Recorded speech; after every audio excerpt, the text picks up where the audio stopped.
आजा सुभाष किसान आंदोलन की दिशा बहुत बढ़िया है और दशा भी बहुत बढ़िया है, क्योंकि इतिहास भी बताता है और हमारे पूर्वज भी बताते हैं कि सबसे बड़ा आंदोलन अंग्रेजों के टाइम में हुआ था, अंग्रेजों के खिलाफ, जब शहीद भगत सिंह के चाचा सरदार अजीत सिंह के नेतृत्व में भूपेंद्र सिंह के दादा चौधरी माथुराम इस इलाके में लीड कर रहे थे। तो उस वक्त भी अंग्रेज ने यही 3 भूमि सुधार कानून किसान के ऊपर थोपना चाहता था, लेकिन जब इस देश के किसानों ने अंग्रेज जैसी शख्सियत को भी पीछे हटना पड़ा और तीनों कानूनों को वापस लेने में विवश कर दिया, तो आज इस सरकार ने ये कानून तो वापस लेने पड़ेंगे और लेने चाहिए भी, लेकिन मैं चाहता हूं कि पढ़े ना बल्कि ले लेना चाहिए था, क्योंकि तीनों कानून जब ऑर्डिनेंस के रूप में इस देश की जनता के सामने आए तो उसी वक्त इस देश के नेताओं ने, विपक्ष के नेताओं ने और बहुत से किसान जो साइंटिस्ट हैं, उन्होंने ये कहा था कि भी ये किसान के हक में नहीं है। लेकिन सरकार की हठधर्मी, सरकार की जिद, सरकार की तानाशाही प्रवृत्ति ने आज इस देश के किसान को सड़कों पर ला करके बिठा दिया और उन आंदोलनों की भी याद ताजा कर दी, क्योंकि इसी तरीके का आंदोलन आज से लगभग, मैं गलती पे ना हूं तो 2002 में कंडेला में भी हुआ था। ऐसी जिद पकड़ी थी, एक लंबे अरसे तक कंडेला में किसान शांतिप्रिय तरीके से धरना दिए बैठे थे कि उस वक्त के तत्कालीन मुख्यमंत्री ओम प्रकाश चौटाला ने निहत्थे किसानों पर गोलियां चला करके उनको शहीद किया, मौत के घाट उतारा। तो उतारा था कि नहीं उतारा था? तो 9 किसान मारे। उस वक्त भी विपक्ष ने, मैं एमएलए था, भूपेंद्र सिंह हुड्डा पार्टी के, कांग्रेस पार्टी के अध्यक्ष थे, हमने एक लड़ाई लड़ी थी और उस लड़ाई में भी आंदोलन तो भारतीय किसान यूनियन का था, लेकिन भारतीय किसान यूनियन के साथ आज जिस तरीके से भूपेंद्र सिंह हुड्डा या उसके साथी या कांग्रेस पार्टी ये कह रही है कि आंदोलन किसान संगठनों का है, लेकिन हम उसके पीछे खड़े हैं, तो आज ठीक उसी प्रकार से इस आंदोलन में हम सब लोग कांग्रेस पार्टी, भूपेंद्र सिंह हुड्डा के नेतृत्व में किसान के साथ खड़े हैं। ना बुलाए नहीं गए, कल भी कांग्रेस पार्टी के लोगों ने बुलाया कि हम धरने पे बैठे, अब आप लोग आओ। वहाँ युवा किसान दिवस मनाया गया, तो कांग्रेस के लोग ही, मैं ये नहीं कह रहा कि 100% कांग्रेस के हैं, लेकिन उनमें से बहुमत अधिकांश जो बीजेपी या जच्चा बच्चा के लोग हैं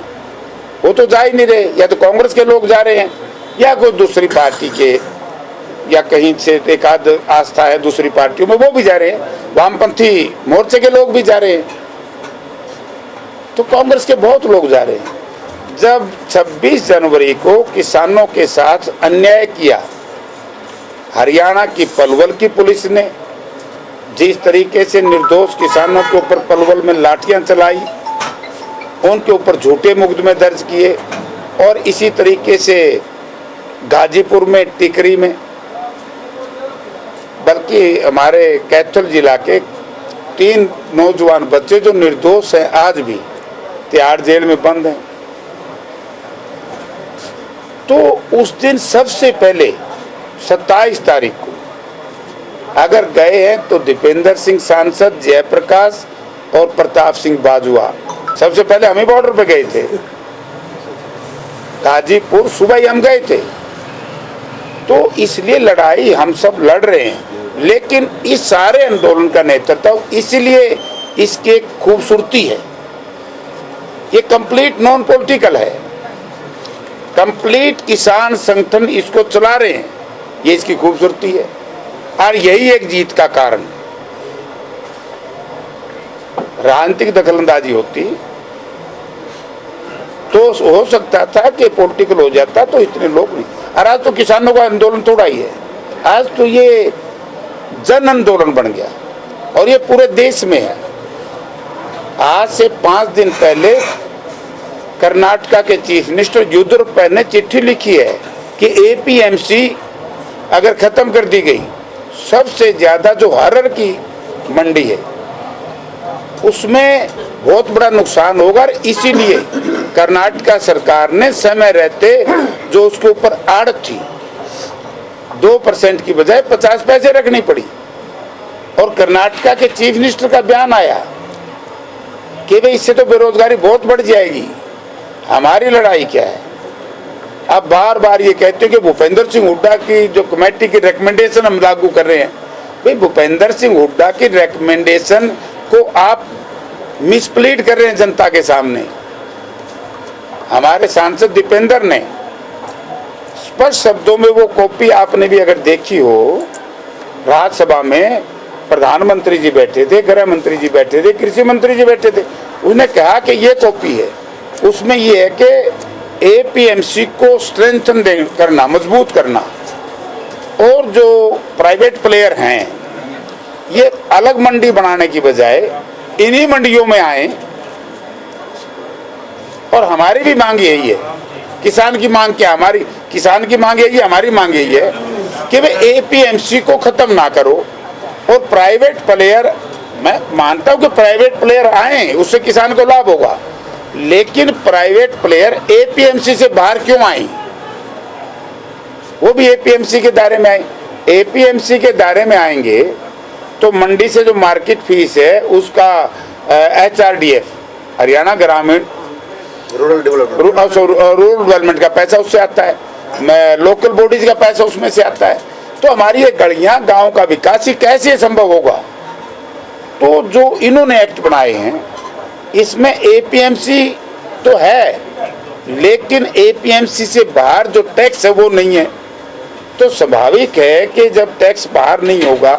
किसान को साथ उसी तरीके का प्रलोभन दिया जा रहा है जैसे जियो देश में आया। तो समय प्रधानमंत्री जी ने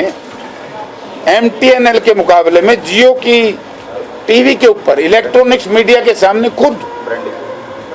ब्रांडिंग की। तो आज क्या हुआ, क्योंकि परसेप्शन, संभावनाएं पर ही देश निर्भर करता है। आज ये संभावना है कि जब जियो इतना महंगा हो गया और एमटीएनएल वाइंड अप हो गया, एमटीएनएल बंद हो गया, तो कभी ये भी यही एपीएमसी की छुट्टी करके प्राइवेट प्लेयर के हाथ में ये सारा कुछ दे दो, तो फिर किसान कहाँ खड़ा होगा। तो ये सरकार बदमजगी कर रही है किसान के साथ। केंद्र सरकार तो कर रही है, हरियाणा सरकार उससे भी ज्यादा कर रही है।